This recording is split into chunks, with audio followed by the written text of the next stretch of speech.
Rekord. Ja. Velkommen YouTube til Dark Souls. Prepare to Die edition. Ja. Vi er 3, der spiller i dag. Og I ved højst ikke, hvem 2 andre er, hvis I følger min kanal. Ellers så ved I, hvem Pernille er i hvert fald. Det er så Minecraft. Super skurkende. Ja, og ja. Så I kan introducere jer selv kanalet, der hvis ikke. Damerne først. Ja. Jeg er Gorbjørn Hertz, a.k.a. Pernille. Og jeg har spillet et Dark Souls før. Jeg er stadigvæk fucking dårlig til det. Sweet. Jeg er Styrbjørn, og også kendt som The Atomic Wolf. Jeg har gamet min del af Dark Souls har jeg fået gamet. Men skal du lige ind i det igen, ikke? Men fantastisk. Så hvis I tjekker de andre folks kanaler ud, så satser jeg på, at vi alle sammen sætter et link i beskrivelsen til de andre folks kanaler. Ja.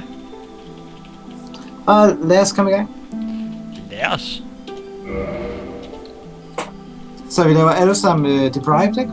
Ja, Jo. selvfølgelig gør vi det. Det er private playthrough. Det er de nøgnes kamp. Ja. Hvad gives tager I at tage Master Key? Den er jeg så får også master cheater. for det. Det er sådan en Ja, men Puha. nu skal du spørge dig selv. Vil du ville igennem The Depths? The Depths? Nej. Det er sgu da Jeg gider en af ikke de fedeste dele af spillet, mand. Hvad er der i vejen med dig? Det er sgu da en af... Altså, Kan du så lige give? det er sgu en af de bedste ting. Kan du lide bossen der, fordi hvis du kan så noget seriøst i vejen med dig? Jeg kan godt lide bossen. Ups. Hey, jeg kan godt... Altså, er der noget, der er svært, så gør det bare ikke... Det er jo det meningen er med spillet, ikke? Den er ikke svær, den er bare kedelig. Nej. Men jeg må hellere tage Master Key'en også. Hvis mig og Pernille kan klare den første forsøg uden at dø, så er den nem. Hvad for noget? Gaping Dragon. Nå, Det er Gaping en clown Dragon. ting. Og Ja, den klarede vi på første forsøg, ja. den er altså hyggelig, Gaping Dragon. Den ser så smuk ud.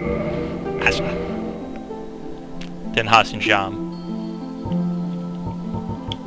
Og når jeg ved ikke med jer, men jeg skipper for cutscener, hvis folk vil se dem, så... Jeg YouTube? tænker at se og record dem. Så. Det, man ser så smuk ud, sådan når man lige spawner så smuk. Så smukt. Altså, Birte. Hvorfor i alverden valgte jeg hårfarve?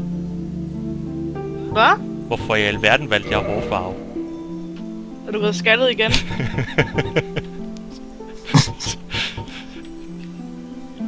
Måske. Det var faktisk en relativt hurtig, hvad er det, måde jeg fik lavet min karakter på. Virkelig, jeg troede du sagde, det vil tage 100 år for mig at gøre det. Det plejer at tage 100 år for mig at gøre det. Men jeg lavede bare den til at ligne den forrige karakter, jeg havde lavet. Så bare lidt lysere hårfarve. Og lidt andet navn. Jeg går aldrig ind i advanced settings, hvis jeg ender altid med at ligne Shrek. Jeg går altid med advanced settings, så ligner jeg Shrek. Jeg går også altid i advanced settings. Det er man jo nødt Ja, til. det er bare sådan, jeg går med gear, så jeg kan ikke se, hvorfor skulle jeg vise det frem. Nej. Jeg bruger hele tiden i hjelm og fuld gear der. Lad os lige gøre det her skæg en lille smule mere rødt.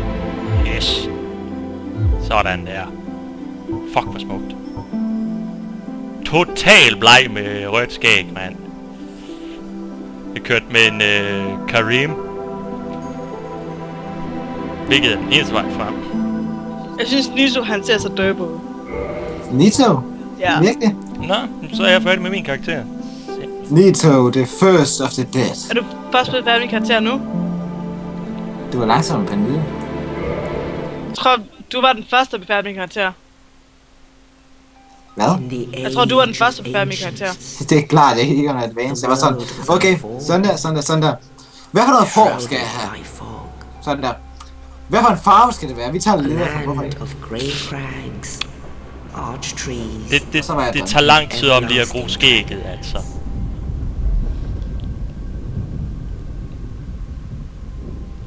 But Sunbro! then there was fire. Hvad? Det burde meget gerne, der burde meget gerne ikke være en Sunbro her. Came disparity. Heat and cold. Life and death. Burde der meget gerne ikke være. And of course, Hey, light. det er bare hipster Sunbro. Han var Sunbro, før det var cool. Ja.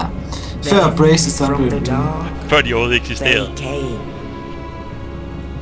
Exactly. and found the souls of lords within the flame.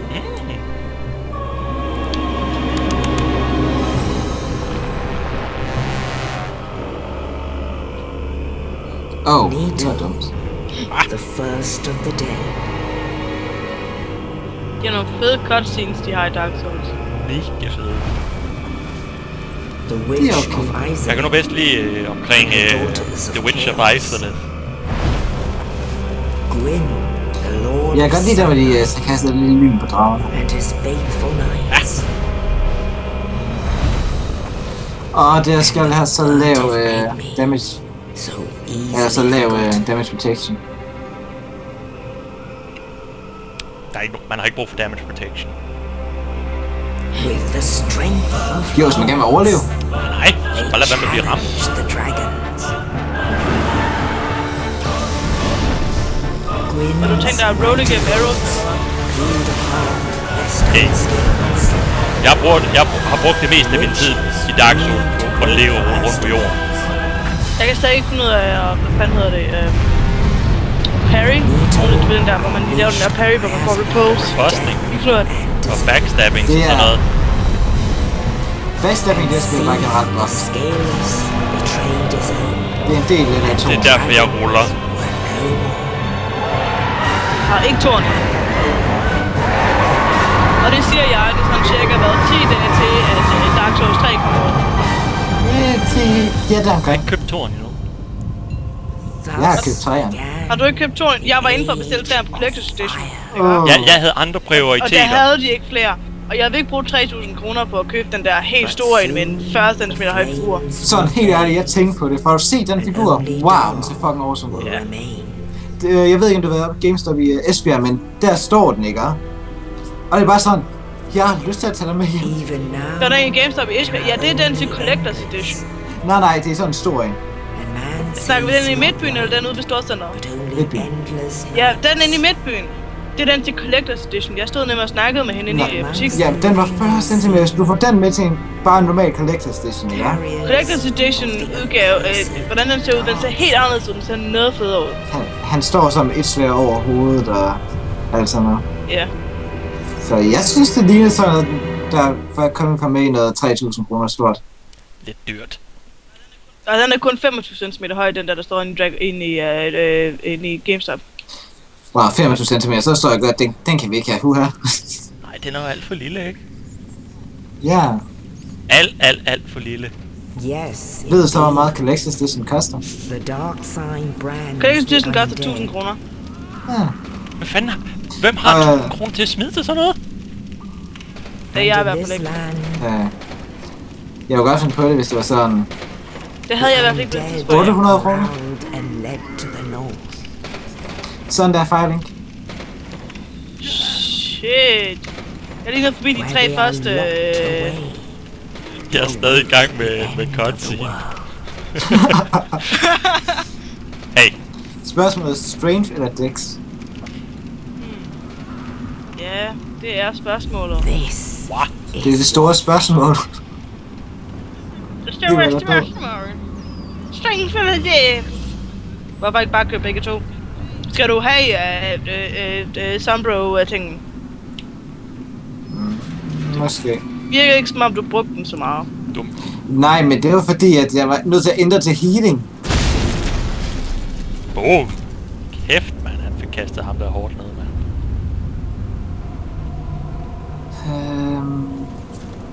Okay, så kan jeg miste rundt omkring i Firelink Shrine og hente alle de små items, der er rundt omkring. Firelink Shrine? Mhm. Ja, hvor et stykke tid, inden jeg når derover til. Det er det cutscenes, der gør, det tager 200 år om at komme igennem. Wow. Jeg har fuldstændig glemt alle mine controls. Og du sidder på mus og tastatur, gør du ikke? Ah, det er F. Ja. Så et godt tip, hvis I nogensinde køber Dark Souls, køb en controller med, for ellers er det lort. Ja. Nej. Jo. PlayStation 3 og 4 controller virker også fint. Til en computer. Ja. Du kan få et program til at få dem til at virke. Det er det, jeg gør. Der kommer et program nu, da du køber den. Ikke 3'eren. Måske 4'eren. Au! Hvad sker der? Døde du? Nej, jeg blev ramt af den der freaking... Jeg gider ikke køre på ham der manden der. Oscar? Homeward Bound. Jeg slog bare så.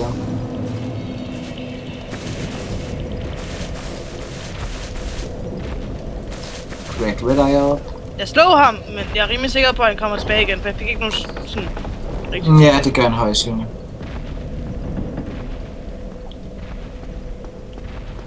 Wow, jeg har faret vidt i Fighting Shrine, det kunne jeg næsten få et achievement for. Bare vildt i Filing Shrine.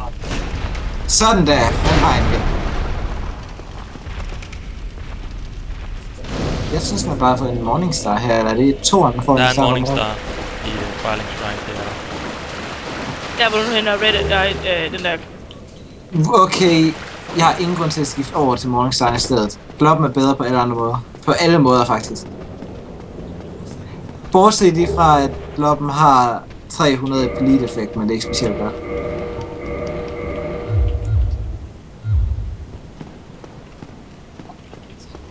Så er det videre, for jeg får alt for mange skeletter efter mig.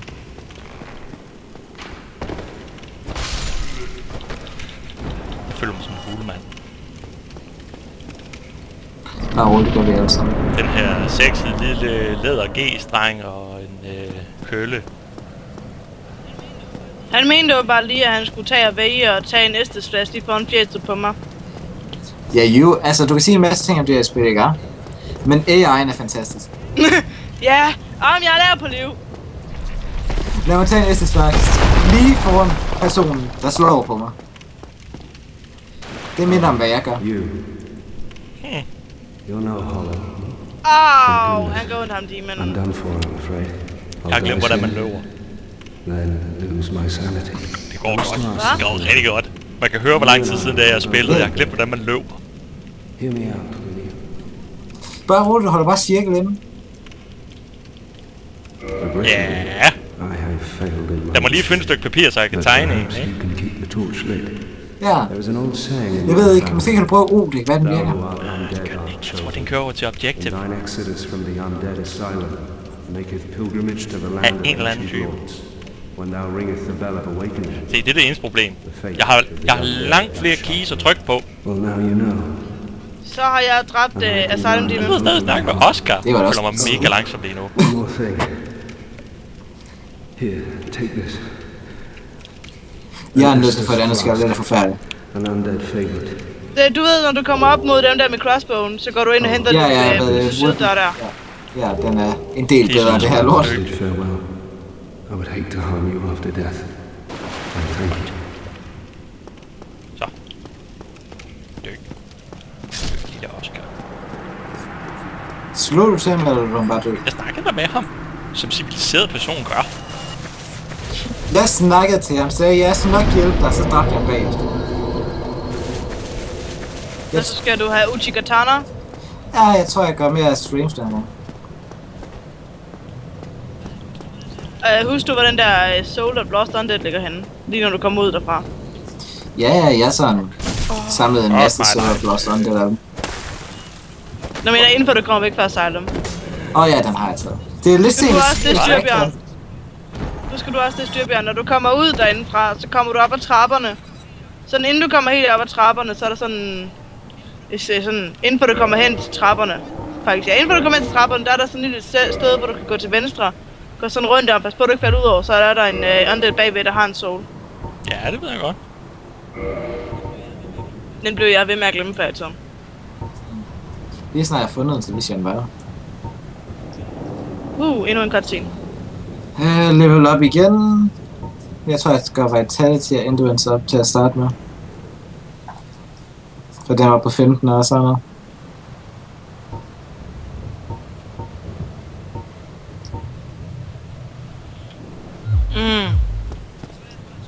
Så er jeg på vej til Firelink. Jeg er stadig Ja, ikke. det er da også på tide. Ja, Det tog dig, hvad, 30 sekunder at lave din karakter. Det tog mig 1 minut. Ja, 30 sekunders forskel. Jeg tror, jeg blev færdig lidt hurtigere end 30 sekunder. Jeg gik så også hele cutscenen. au. Hvad er du en nop? Er du en nop? Du så cutscenen? Ja. Jeg ser også cutscenen nu. Okay, det er dumt. Godt tip, ikke? Hvis der egentlig kaster en firebomb på dig, lad være at bare stige på ham. Det kunne jeg godt have fortalt dig. Det går ikke godt.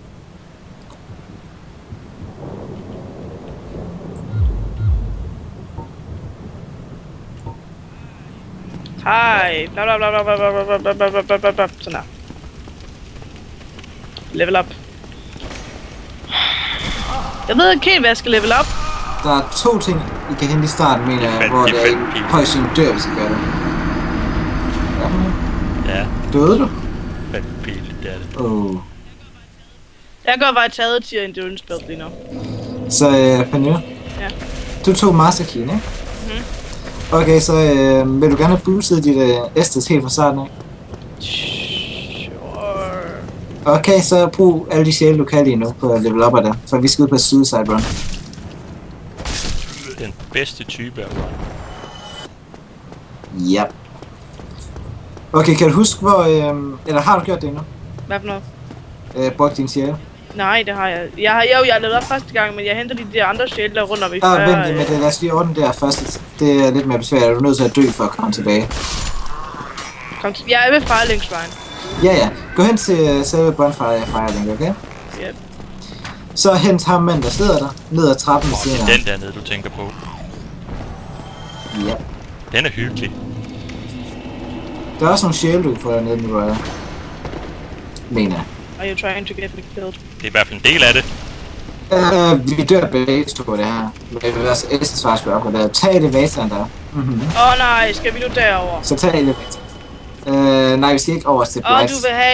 Du vil have den der soul-ligger. Ja, Firekeeper Soul. Vi skal løbe hen og have den. Og så dræber spøgelserne også. Det er ikke sikkert. Jo, fordi når du løber derhen, så blokker de vejen ud af rummet. Så du kan ikke gå igennem spøgelser, fordi de tænkte logic. Men der er i hvert fald nogle sjæle, hvor du vil tage. Jeg mener ikke, der er noget specielt gode nogen, men der er nogle... Jeg har lidt glemt, hvor fuck jeg er henne. Jeg tog den der var under Firelink. Jeg skulle måske ikke have taget den. Hvad? Under Firelink? Det var nok ikke den, jeg skulle have taget. Jo, du skulle tage elevatoren under Firelink. Den, der går hen til... Blighttown? Ja. Du skal bare ikke tage elevatoren op dernede. Når du kommer ned, skal du... ned ad trapperne. Ja. Ja, det er det der lotterne, ikke? Bla bla bla. Ja. Man kommer hen efter Playtime. Nej, det er et godt stykke senere. Det er her, vi kæmper mod The Four Kings senere, hvis du ved om det er. Tager som du ikke gør. New London Ruins, ikke? Ja. London. Godt nok, er du der? Ja. Ned ad trappen? Ja. Så, Der er de der bedende ghouls. okay, mod venstre, der er der en klippevæg, ikke? Sådan, når du er stadig på trapperne derfra og kigger ud af. Ja, der er en klippevæg hele vejen nu.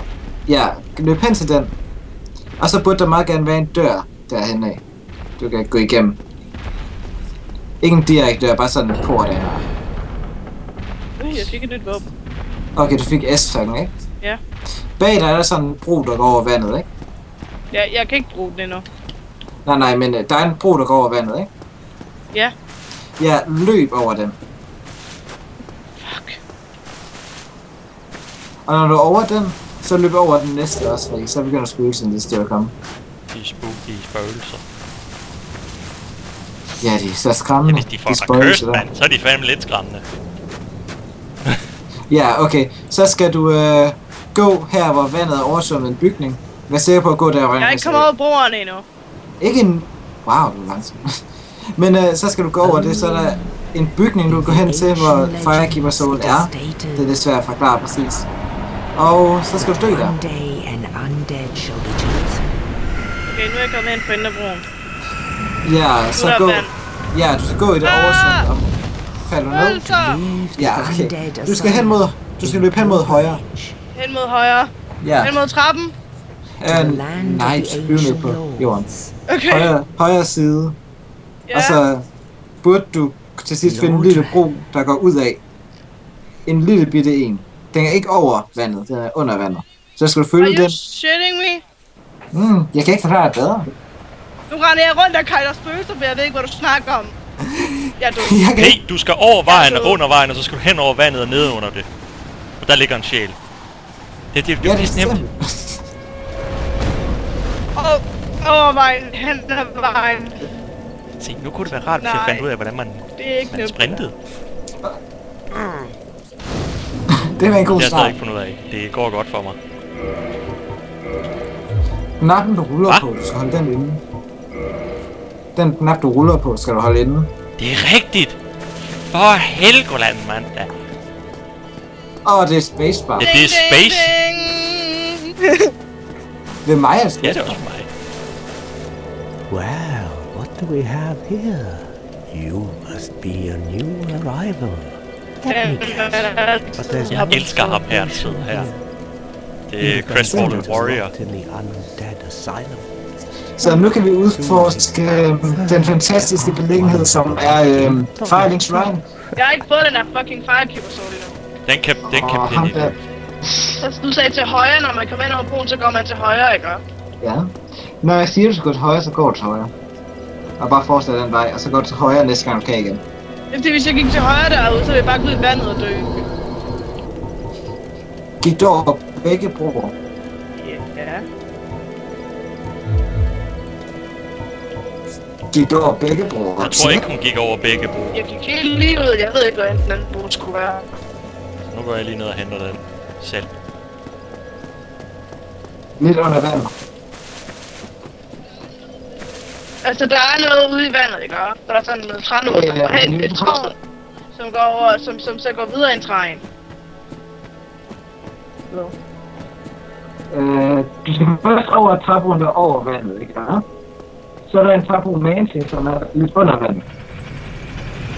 What? Ja, der er en trapperud, så der er en trapperud, der har en trappe noget, for den til, ikke? Og der ligger min sjæl. Der. Ja, derovre, så skal du til højre. Jeg håber, Du Skype fucker lige nu. Hey, Pernille, du husker samtalen, gør du ikke? Nej, du hoster samtalen. Du hoster samtalen. En eller anden hostet samtale. Jeg håber, det er den her vej. Ja, fordi... Nej, det kan ikke være, du inviterer ham, så det er så håber jeg også. Firekeeper så... Rul! Jeg døde. Jeg tror, jeg fandt. Jeg faldt lidt. Fik solen. Jeg fik ryddet igennem halvdelen af den. God start. Godt, mand. Men når vi stopper med at record, så kan vi jo lige skifte over til det der ringer op til at spille to der. Ja, fordi... Det gør du også. Robotagtigt. Nu holdt Pernille Det gør op I med ikke det som med mig. robot. Hun blev menneske! Det gjorde du også. Du er en rigtig dreng! Nej! Nej. Nej. Nej, det er jeg så ikke. Så er du en falsk dreng. Jeg er en falsk dreng, jeg er en rigtig kvinde. Og så drukner vi os lige selv. De findes ikke på internettet. Ja. Reinforced Estes og så ikke... Ja. Ja. Så hvad? Er vi nogenlunde færdige med første omgang så? Er vi alle sammen nødt til Firelink Shrine? Ja, jeg er på vej til Ja. at snakke med hende der, så jeg kan få ting. Eller snak, det er måske mere en monolog, jeg fører med hende. Ja, fordi du... Det ved jeg ikke. Hun har så meget at snakke om. Hun Hun kan har simpelthen ikke få hende til at holde aldrig kæft, mand. Det er helt vildt. Kvindemenneske, der snakker. Jeg tror rent faktisk, man kan få hende til at sige én sætning af det alt. Jamen, skal vi så cut den her? Det kan jeg forestille mig. Så siger vi episode 1 færdig. Ja. Det var hyggeligt. Like, comment.